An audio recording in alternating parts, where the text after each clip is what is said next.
सुमित बताइए।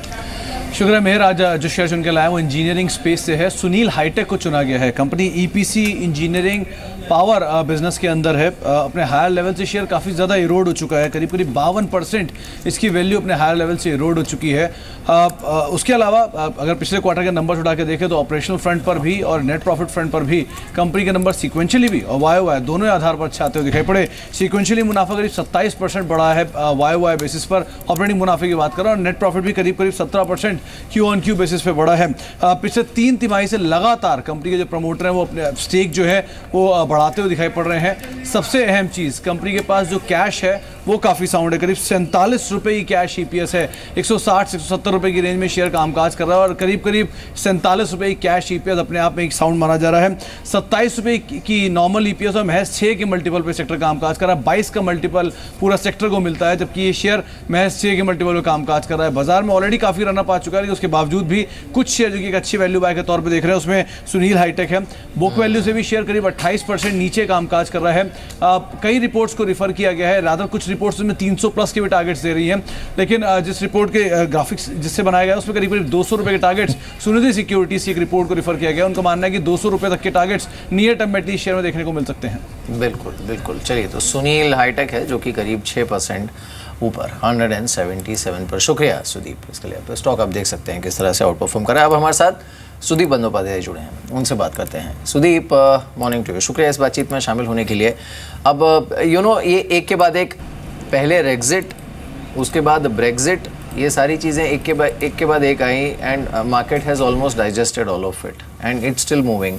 जो सबसे बड़ा ट्रिगर है वो ऑब्वियसली मॉनसून है, मॉनसून सेशन है, जीएसटी है, और जैसे अभी कुछ देर पहले आशीष भी कह रहे थे कि एटलीस्ट ऑन द रेडार कोई ऐसी चीज़ नहीं दिख रही है जो बहुत बड़ा अपसेट मार्केट के लिए साबित हो। नाउ टिपिकली इस तरह के मार्केट में होता क्या है, the valuation at some point starts looking expensive. आप उस जोन में हैं क्या अभी? गुड मॉर्निंग मिहिर, आप बिल्कुल सही कह रहे हैं। हम लोगों का भी यही शंका है।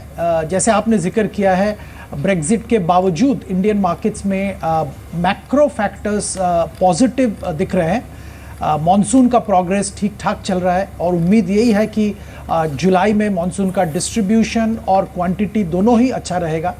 आपने जीएसटी का जिक्र किया, माहौल ऐसा हो रहा है कि शायद जीएसटी इस बार अप्रूव हो जाएगा पार्लियामेंट में। इसके अलावा और एक छोटा चीज़ पे मैं ज़रूर ध्यान देना चाहूँगा कि जो सरकार के जो एग्जीक्यूटिव जो मेजर्स सरकार ले रहे हैं उसके ज़रिए बहुत सारे अच्छे रिफॉर्म्स, अच्छे मूव्स जो इकोनॉमी को लॉन्ग टर्म में बेनिफिट करेगा। या आप एफडीआई लिबरलाइजेशन की बात करिए, शॉप्स एंड एस्टैब्लिशमेंट्स एक्ट जो मॉडल एक्ट निकला है इसकी बात करिए, और भी सारे स्टेप्स जो उदय बॉन्ड्स पावर सेक्टर के लिए निकला है, ये सारे स्टेप्स अच्छे स्टेप्स हैं और वो भी इकोनॉमी को आने वाले दिनों में सुधारेगा। पर इसमें एक चीज़ मैं यहाँ पे फ्लैग ऑफ करना चाहूँगा जो एक शंका बन के आ सकता है कि कॉरपोरेट परफॉर्मेंस पिछले क्वार्टर में जब नतीजे आए थे तो I think market was not expecting good results, और रिजल्ट्स मार्केट के जो हिसाब था उससे बेहतर आया। पर इस क्वार्टर में यही हम लोगों को देखना पड़ेगा कि कॉरपोरेट रिजल्ट्स कैसे आते हैं। अगर कॉरपोरेट रिजल्ट्स ठीक ठाक रहे और उम्मीद से बेहतर रहे तो मार्केट का पॉजिटिव मोमेंटम जारी रहेगा, और अगर कॉरपोरेट रिजल्ट्स ठीक ठाक ना हुआ तो I think margin of error बहुत कम है करंट निफ्टी और इंडेक्स लेवल पे। तो यहाँ पे हम लोगों को थोड़ा सतर्क रहना पड़ेगा और स्टॉक स्पेसिफिक स्ट्रैटेजी ही अपनाना चाहिए। लेकिन सुदीप जी, एक और चीज़ है, आप देखिए चाहे वो अल्ट्राटेक की डील हुई हो, छोड़ दीजिए अभी जेपी को इस डील के दो पर्सपेक्टिव में देखने के, मैं जेपी के पर्सपेक्टिव को हटा रहा हूँ। अल्ट्राटेक जैसी कंपनी इतनी बड़ी कैपेसिटी के साथ अब उसके बाद 17 मिलियन टन की आपने कैपेसिटी और जोड़ ली है। ये एग्जैक्टली एक बड़ी कंपनी का एक माइंडसेट दिखाता है। हमने बाजार ने, आप देखिए पिछले 3 महीने में बाजार ने स्पेशली आफ्टर Q3 क्या इंटरेस्ट दिखाया है। अल्ट्राटेक सीमेंट 2520 का लो था, मुझे याद अच्छी तरीके से, जब Q3 के नंबर्स आए थे, और आज स्टॉक 3500 पे खड़ा है। 1000 रुपये का मूव कोई मामूली बात नहीं होती है।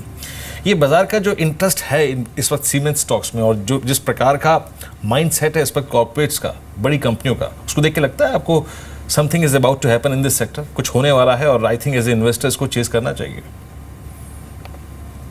जी बिल्कुल सही। अब करीब ऑलमोस्ट 6 से 9 महीना से हम लोग सीमेंट सेक्टर पे बुलिश हैं।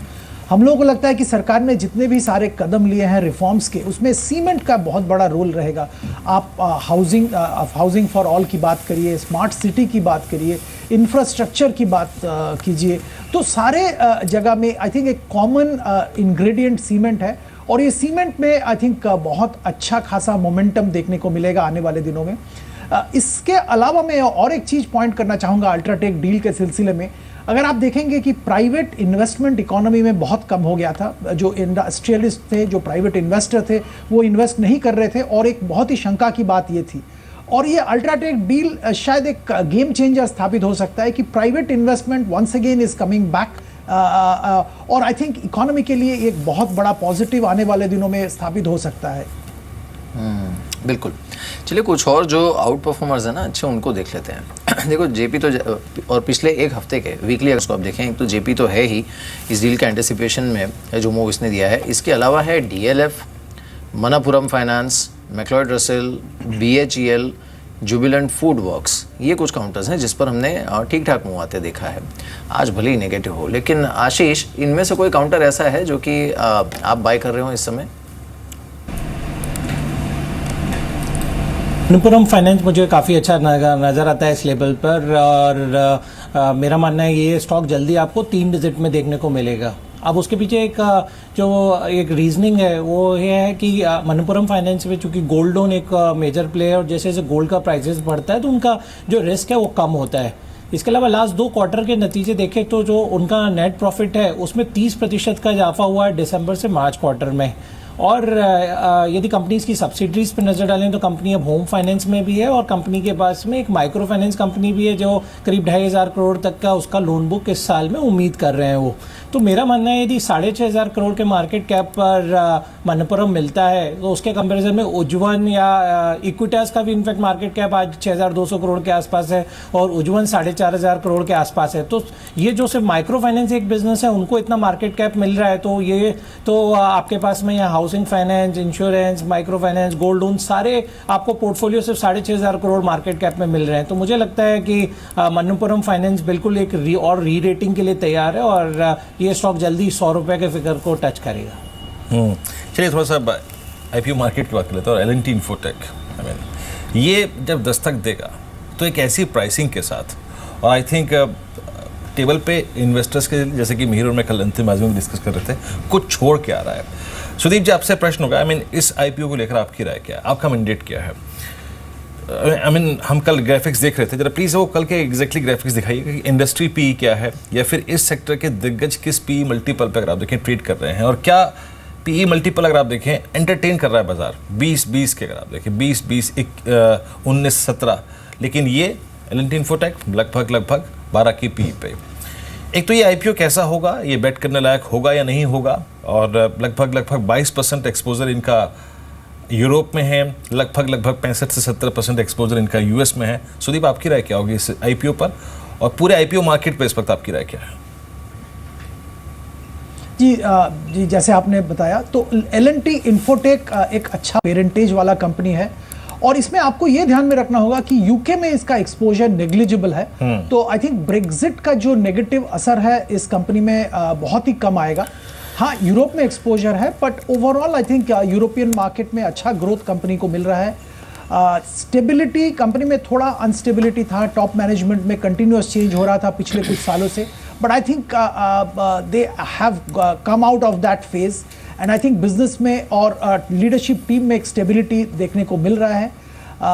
वैल्यूएशन के लिहाज से और मार्केट का मोमेंटम और मार्केट के मूड के लिहाज से हम लोगों को लगता है कि एक अच्छा आईपीओ स्थापित होगा।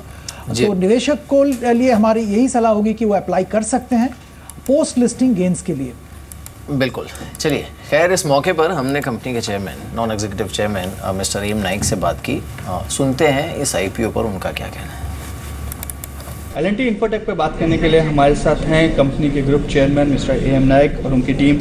सर, काफ़ी अट्रैक्टिव प्राइस पे आप ये आईपीओ लेकर आ रहे हैं, क्या रीज़न है? क्योंकि जो पी है वो काफ़ी कम है, 12.5 पी के आसपास है, इंडस्ट्री का पी 17-18 है, लेकिन जो आपने प्राइसिंग रखा है वो 700 के आसपास रखा है। तो प्राइसिंग कम रखने का सबसे बड़ा रीज़न क्या है?